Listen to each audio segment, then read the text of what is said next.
Bollywood silver screen presenting the immaculate room. इस कहानी की शुरुआत में कपल को दिखाया जाता है जो कि एक रूम के अंदर होता है जो पूरी तरह से सफेद है। दरअसल ये दोनों के दोनों एक एक्सपेरिमेंट का हिस्सा हैं। इन दोनों को यहाँ पर अगले 50 दिनों तक रहना होगा और अगर ये ऐसा कर लेते हैं तो इन्हें इनाम के तौर पर एक अच्छी खासी रकम दी जाएगी। ये दोनों के दोनों इस कमरे में बहुत खुश होते हैं। केट अपने हस्बैंड से कहती है कि जब मुझे इनाम की रकम मिलेगी तो मैं अपने सारे सपनों को पूरा करूंगी। केट का हस्बैंड कहता है कि मैं भी कुछ ऐसा ही करने वाला हूँ। इस रूम में इनकी सुविधा के लिए मनोरंजन के लिए कोई भी साधन नहीं है, सिर्फ सोने के लिए एक बेड होता है। साथ ही यहाँ पर एक स्क्रीन होती है जिसमें टाइप करके कुछ भी खाने के लिए मंगा सकते हैं। साथ ही इसमें रूल्स भी लिखे होते हैं। यहाँ पर एक रेड कलर का बटन भी है जिसको दबाने का मतलब ये होगा कि ये गिव अप कर चुके हैं, यानी कि हार मान चुके हैं। यहाँ एक स्पीकर भी होता है जिससे बिग बॉस की आवाज की तरह इन्हें कभी कभी कमांड दी जाती है। केट और उसके हस्बैंड का पहला दिन पहली रात यहाँ पर बहुत अच्छे से गुजरती है। इन दोनों को पूरा विश्वास है कि ये 50 दिन यहाँ पर आराम से पूरे कर लेंगे। केट के दिमाग में एक सवाल होता है जो वो अपने हस्बैंड से पूछती है कि डॉक्टर इस तरह का एक्सपेरिमेंट क्यों कर रही है। उसका हस्बैंड कहता है कि मुझे इस बात से कोई मतलब नहीं है, हम दोनों को यहाँ पर 50 दिन पूरे करने हैं जिसके बाद हमें $1,000,000 मिलेंगे जिससे हमारी पूरी जिंदगी बदल जाएगी। केट यहाँ पर बैलेंस लाइफ जीने की कोशिश कर रही होती है। वो योगा करती है और हर काम को टाइम पर करती है, जबकि उसका हस्बैंड ज्यादातर घड़ी को ही देखता रहता है जो कि रिवर्स काउंट में चल रही होती है, यानी कि जब इनके दिन पूरे हो जाएंगे तो घड़ी से इन्हें पता चल जाएगा। साथ ही वो यहाँ पर अपने दिमाग में अजीब अजीब सी चीजों को सोच रहा होता है, जैसे इस कमरे का, इस पूरे घर का रंग पूरी तरह से सफेद क्यों है। केट उसे समझाने की कोशिश करती है कि तुम्हें इन सब चीजों के बारे में नहीं सोचना चाहिए बल्कि तुम्हें रूटीन में रहना चाहिए, और वो केट की बातों पर ध्यान नहीं देता। दरअसल वो रात को लेट सोता है, इसीलिए उसकी नींद भी पूरी नहीं हो रही होती, जिस वजह से उसका मन धीरे धीरे उदास होना शुरू हो जाता है। केट उसे समझाती और कहती है कि तुम्हें अपने रूटीन को बदलना होगा। वो उसे रनिंग करने के लिए कहती है। वो उसके कहने पर रनिंग करता है, जिसके बाद ये दोनों डांस करते हैं, बच्चों की तरह खेलते हैं। अब अगले दिन दिखाया जाता है जहां पर केट के हस्बैंड को पहली बार उन दोनों के अलावा एक और जिंदा चीज इस कमरे में दिखती है जो कि एक कीड़ा होता है। वो उससे बातें करना शुरू कर देता है। साथ ही वो उसे पीने के लिए दूध भी देना चाहता है क्योंकि उसे पता है कि यहाँ पर खाने के लिए कुछ भी नहीं है। तभी कमरे में आवाज आती है और उसे बताया जाता है कि रूल्स के खिलाफ है, यहाँ पर खाने पीने का सामान सिर्फ तुम दोनों के लिए है, तुम ऐसा नहीं कर सकते। अब वो कहता है कि अगर मैं ऐसा नहीं कर सकता तो मैं लाल बटन दबा रहा हूँ और ये हम दोनों के लिए नहीं होगा बल्कि इस कीड़े के लिए होगा क्योंकि ये यहाँ पर भूख से मर जाएगा। केट उसे समझाने की कोशिश करती है कि तुम्हें ऐसा नहीं करना चाहिए, वो आवाज बार बार हमें रोकने के लिए नहीं आएगी और अगर हमने लाल बटन दबाया तो हम इस गेम को हार जाएंगे। केट का हस्बैंड कीड़े को नीचे रखकर उसे समझाने की कोशिश कर रहा होता है कि हम दोनों के लिए मैं बटन नहीं दबा रहा बल्कि इस कीड़े के लिए दबा रहा हूँ। केट कहती है कि ऐसा मत करना। ये कहकर वो जाने लगती है और तभी गलती से उसका पैर कीड़े के ऊपर आ जाता है जिससे कीड़े की मौत हो जाती है। वो अपने हस्बैंड से कहती है कि मैंने ऐसा जानबूझकर नहीं किया, लेकिन उसका हस्बैंड उस पर विश्वास नहीं करता और कमरे के कोने में जाकर उदास बैठ जाता है। अगले 24 घंटों तक वो इसी तरह बैठा रहता है। दरअसल यहाँ आने से पहले इन्हें एक रूल बताया गया था कि ये बाहर से 2 चीजों को मंगा सकते हैं जो इनके मुताबिक नहीं आएंगी, लेकिन अगर इन्होंने इस ऑप्शन को चुना तो इन्हें अच्छे खासे पैसे भरने होंगे। और अब केट का हस्बैंड उन दोनों ऑप्शंस में से एक ऑप्शन को, यानी कि एक चीज को मंगवाना चाहता है। वो ऐसा करता है जिसके बाद उसे एक हरे रंग का मार्कर मिलता है। इससे उसे बिल्कुल समझ नहीं आता कि उसे क्या करना चाहिए। इसके बदले उसके $1,00,000 कट चुके हैं और अब उस हरे रंग के मार्कर से वो दीवारों पर अलग अलग तरह के स्केचेस बनाना शुरू कर देता है। केट कहती है कि तुम मेरा स्केच बनाओ और वो उसका स्केच बनाना शुरू करता है, लेकिन केट जल्दी बोर हो जाती है और उठकर उस जगह से चली जाती है। पर केट का हस्बैंड तब तक स्केचेस यानी कि दीवारों पर चित्र बनाता रहता है जब तक उसका मार्कर पूरी तरह से खत्म नहीं हो जाता। कुछ देर बाद केट अपने हस्बैंड के पास जाती है और कहती है कि कभी कभी शायद मेरा बर्ताव अच्छा नहीं होता, इसके लिए मुझे माफ कर दो। उसका हस्बैंड भी समझता है कि यहाँ पर रहना बहुत ही तनावपूर्ण है और ये दोनों एक दूसरे को माफ कर देते हैं।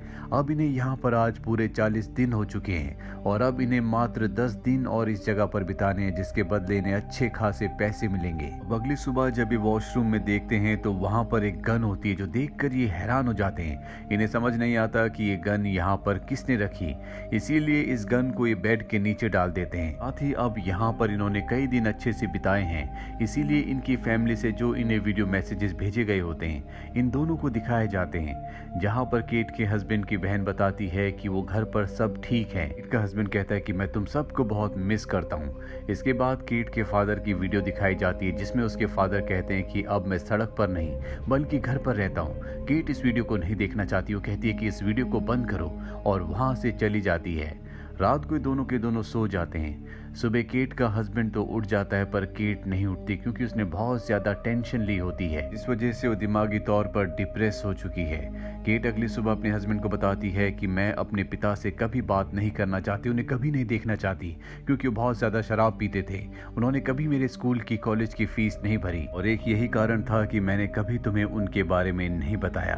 केट का हस्बैंड इस बात पर ज्यादा रिएक्ट नहीं करता और उसका दिल बहलाने की, उसे खुश करने की काफी कोशिश करता है, लेकिन केट को इस बात से कोई फर्क नहीं पड़ता।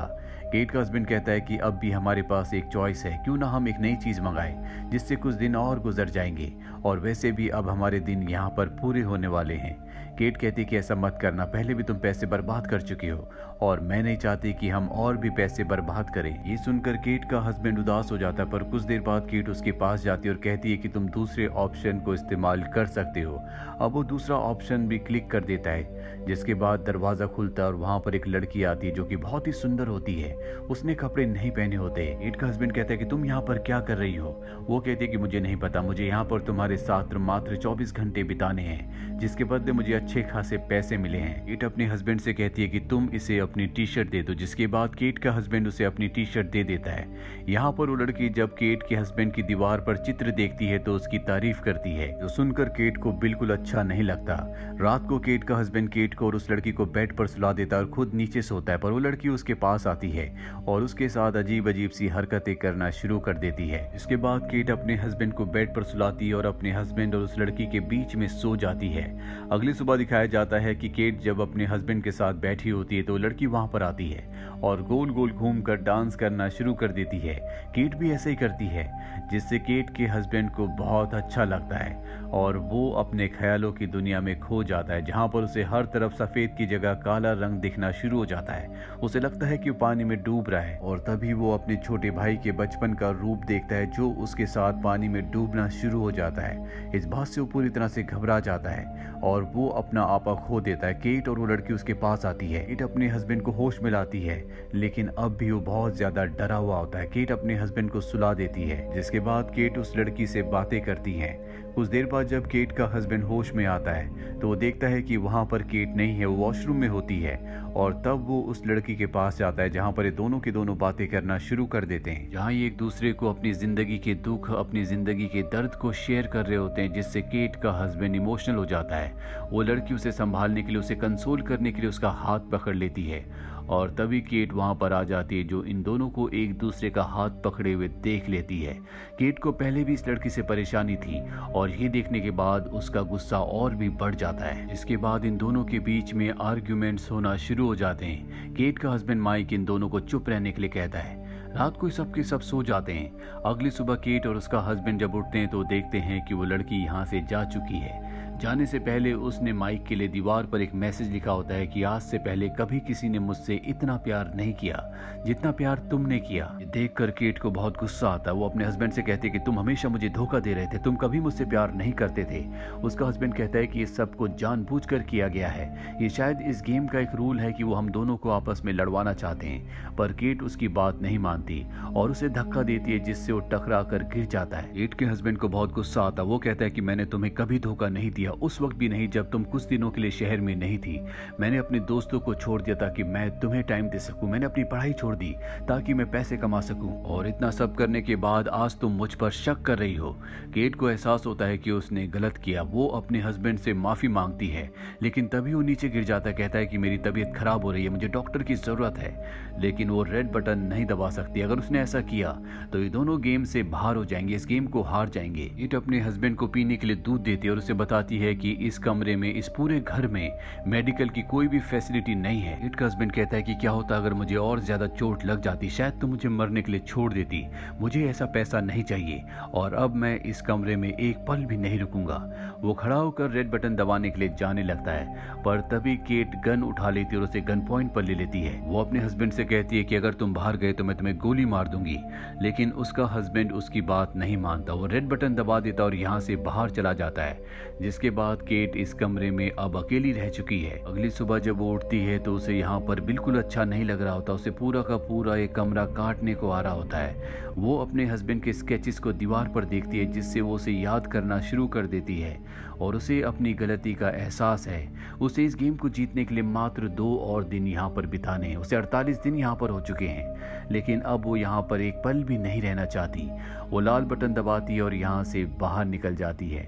इसके कुछ महीनों बाद दिखाया जाता है कि केट का हस्बैंड रनिंग करता हुआ केट के घर के आगे से गुजरता है। यहाँ वो केट को देखता है। दरअसल उस कमरे से निकलने के बाद ये आज पहली बार मिले हैं। ये दोनों के दोनों वॉक करते हुए खाना खाने के लिए निकल पड़ते हैं, जहाँ पर केट का हस्बैंड केट से पूछता है, क्या तुमने उस टास्क को पूरा किया?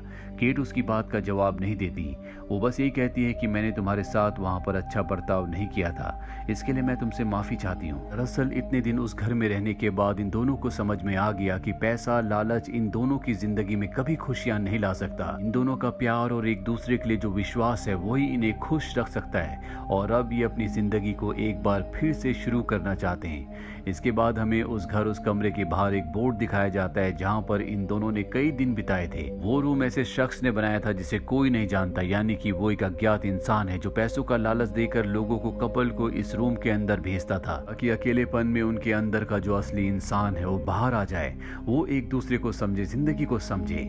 कहानी के अंत में दिखाया जाता है कि एक बार फिर से उसी सफेद रूम के अंदर एक और कपल आया है, जिसे यहाँ पर अगले 50 दिन बिताने होंगे, जैसे केट और उसके हस्बैंड को बिताने थे। ये दोनों भी उसी तरह से खुश होते हैं जैसे केट और उसका हस्बैंड यहाँ पर पहली बार आने के बाद थे, क्योंकि उन्हें ऐसा लग रहा था कि 50 दिन वो यहाँ पर बहुत आराम से बिता देंगे। और सवाल ये है कि क्या ये दोनों के दोनों यहाँ पर 50 दिन बिता सकते हैं या नहीं। और इसी सवाल के साथ ये फिल्म, ये कहानी यहीं पर खत्म हो जाती है। उम्मीद करते हैं कि ये कहानी आपको पसंद आई होगी।